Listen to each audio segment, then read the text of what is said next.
La Organización de Técnicos y Profesionales del Área Educativa DUI 21 está evaluando su disolución, según trascendió en las últimas horas. La decisión respondería a las escasas expectativas que tienen los integrantes de la plataforma de que el actual gobierno pueda concretar un cambio de fondo en la educación. Para hablar sobre este y otros temas, es que ya contactamos vía Zoom con el integrante de DUI 21, el maestro Juan Pedro Mir. Bienvenido, Juan Pedro, gracias por estos minutos con BTV Noticias. Hola, buenas noches. Gracias, Rosario. Y en el inicio, despejar la interrogante que ha trascendido en las últimas horas, sobre todo en medios de comunicación, sobre una posible disolución de DUI 21. ¿Cuál es la realidad al día de hoy de la organización? No, hay dos cosas que quisiera conversar. Lo primero es que no está planteada la disolución de DUI. Lo que sí está planteado es que después de ya más de 3 años de funcionamiento y en un cambio de contexto, DUI nació para promover un acuerdo multisectorial, escribimos el libro abierto, y hoy promover el acuerdo multipartidario en torno a la transformación educativa, y hoy estamos en un escenario nuevo, con un gobierno nuevo, con actores políticos nuevos, con gran parte del elenco de DUI permanente que ha pasado a integrar los cuadros de gobierno. Entonces, lo que nos debemos a la interna es discutir en qué medida poder continuar trabajando, aportando al país desde el espacio educativo como una organización civil más, como un equipo de profesionales más, de los tantos y de actores y voces en educación que por suerte hay en nuestro país. Así que lejos de pensar la disolución, lo que estamos pensando es cómo rearticular y cómo reposicionarnos para promover la transformación educativa que el país se debe, ¿no? A propósito de esto que planteas, para lograr todo esto que tú decís, ese escenario que se plantean los integrantes de DUI 21, ¿qué debería suceder? Por lo menos intensificar o profundizar el diálogo con las autoridades de gobierno, porque obviamente cuenta de forma importante, ¿no? Claro. Diálogo con las autoridades. ¿Pasaría por allí, supuesto, básicamente? Nosotros tenemos un diálogo permanente con las autoridades de gobierno, tenemos una apertura permanente, somos actores somos docentes y actores de la educación en distintos ambientes, y lo que sostenemos desde el libro abierto y sostenemos desde que nos fundamos es que para profundizar la transformación se necesita un gran acuerdo nacional, donde hoy están en el marco más allá de la pandemia, hoy se necesita esa profundización de ese gran acuerdo que tiene sus resortes presupuestales, que tiene sus resortes profesionales, que tiene sus resortes legales, que tiene la necesaria participación de los distintos actores, los docentes, las comunidades educativas, nuevos actores que han emergido, como por ejemplo los padres de la escuela pública. Entonces creo que la línea es esa, es seguir profundizando, siendo conscientes de las necesidades de transformación educativa y de las dificultades que hoy en lo económico, en lo profesional, atraviesa la educación. Pero a propósito, ¿cuál es?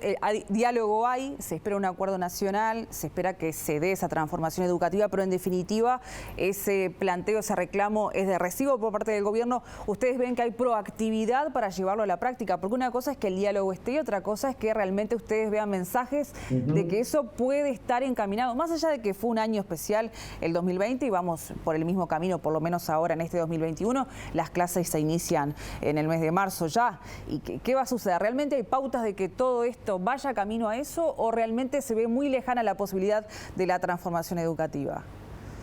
Yo creo que estamos lejos, pero estamos más cerca. Y creo que hay un punto que nosotros cuando nos reunimos, tanto sea con el ministro Paulo da Silveira como el presidente de la ANEP, Robert Silva, incluso con el presidente, hicimos planteos que hoy están arriba de la mesa, que fuimos uno de los actores más que plantearon, por ejemplo, las necesidades para el recomienzo de las clases. Hubo elementos que fueron tomados en cuenta, otros no fueron tomados en cuenta. Hay restricciones presupuestales que el gobierno dejó en evidencia en la ley de presupuesto, y el DUI 21 no está para medir el aceite a nadie, menos al gobierno o a los actores sociales. Somos un espacio más que ha tratado de aportar. Nosotros desde octubre del año pasado hemos sido uno de los actores, como las familias, como los sindicatos, como incluso todos los partidos de gobierno, la gran mayoría de los partidos del espectro político, que han planteado la necesaria amplitud de la presencialidad, el necesario refuerzo presupuestal en la educación, en la necesaria atención, por ejemplo, al desarrollo de la profesionalización docente, del título universitario de los docentes. Eso es el de la participación de las comunidades. Esos elementos han estado arriba de la mesa y creo que que lejos de cerrarse, tenemos muchos años por delante y desafíos gigantescos, como por ejemplo en esta situación de COVID. Hay trabajo activo entonces, porque una de las cosas que se mencionaba es que no había un trabajo activo dentro de EDUI 21 por esta falta de concretar cosas, concretar algunos puntos que se habían solicitado y que bueno, se dejó hasta entrever, parece muy lejano, pero de trabajar cada uno de acuerdo a su filiación partidaria en lo que es el 2024 y hablando ya básicamente de campaña electoral. ¿Eso realmente se descarta o no? No, es impensable pensar en el 2024, en campaña electoral, cuando recién empezó el ciclo de gobierno actual. No sé, EDUI 21 es un espacio muy plural, donde quienes sí integraban, pertenecen a los partidos que integran la coalición, algunos colegas muy respetados y muy queridos, como Adrián Aristimuño, como Héctor Bauzón, como un conjunto de colegas que integran los espacios de gobierno con todo su derecho, han integrado y están llevando adelante un proyecto que es esencialmente político, ¿no? Nosotros entonces ahí como espacio tenemos que reconfigurarnos, decir cuál es el lugar que hoy EDUI, cuando gran parte de sus elencos de trabajo han integrado el gobierno, cómo se reconfigura hoy. El desafío es, ahora tenemos una asamblea en las próximas semanas, una asamblea de memoria y balance, una asamblea que va a necesariamente elegir las nuevas autoridades y bueno, y reconfigurar hacia un desafío que es fundamental, porque si fue necesario cuando nos fundamos, hace ya 3 años, en lo personal creo que hoy es más necesario, porque hay nuevo desafío que implica mejorar el diálogo con actores sociales muy importantes, como son los profesionales de la educación, con los docentes, cómo es mejorar el diálogo con los sindicatos docentes de parte de EDUI, con los equipos de profesionales, cómo es tender puentes. Hoy, perdón que use esa palabra tan argentina, sí. Hoy no se trata de profundizar la grieta, sino de tender puentes. ¿Y por dónde pasarían, según el criterio de ustedes como profesionales de la educación, la transformación del sistema educativo uruguayo? ¿Cuáles serían los principales cambios que deberían realizarse no en mucho tiempo? Te hablo, por ejemplo, bajo esta misma administración de gobierno. ¿Qué sería necesario cambiar ya? Nosotros lo escribimos en el libro abierto, está puesto ahí. Para nosotros hay algunos ejes que son fundamentales. Uno de ellos es pensar la educación como un continuo de 3 a 14 años y una educación de jóvenes de 15 a 18 años. Esos algunos elementos se ven, por ejemplo, en la reestructura que ha hecho la ley de educación con la reestructura de los consejos desconcentrados. Ese continuo permite, entre otras cosas, mejorar la distancia entre primaria y secundaria, que en algunos sectores se ve como un problema, pero se ve como un abismo en los sectores más desfavorecidos de la sociedad. Otro elemento que para nosotros es central es pensar en la formación y el desarrollo profesional docente. Otro elemento necesario es el incremento presupuestal.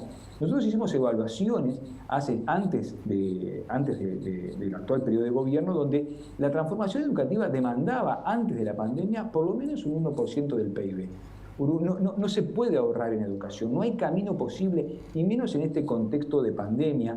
Una de las áreas donde no se puede ahorrar es en educación, porque la educación, entre otros elementos, estructura la vida cotidiana y da educación y cuidado a la niñez, la infancia y la juventud de Uruguay. Por lo tanto, esos elementos son fundamentales. Otro elemento es la participación y el desarrollo de la participación de los distintos actores de la comunidad. Padres, los niños, la participación infantil y juvenil, los niños y los profesionales. Y por último, el pensar un cambio curricular con un currículum basado en la articulación de contenidos, conceptos y competencias que vaya más allá del desarrollo disciplinar y del desarrollo de las asignaturas hasta cuales hoy presentes en los programas actuales. Esos son los cambios centrales que EDUI hasta puso en negro sobre blanco en negro sobre blanco en el libro abierto y que queremos que continúen vigentes. Bien, mucha tela para cortar, seguramente sea motivo para un próximo encuentro. Juan Pedro, por el día de hoy, muchas gracias por estos minutos con la edición central de BTV Noticias. Que pases muy bien.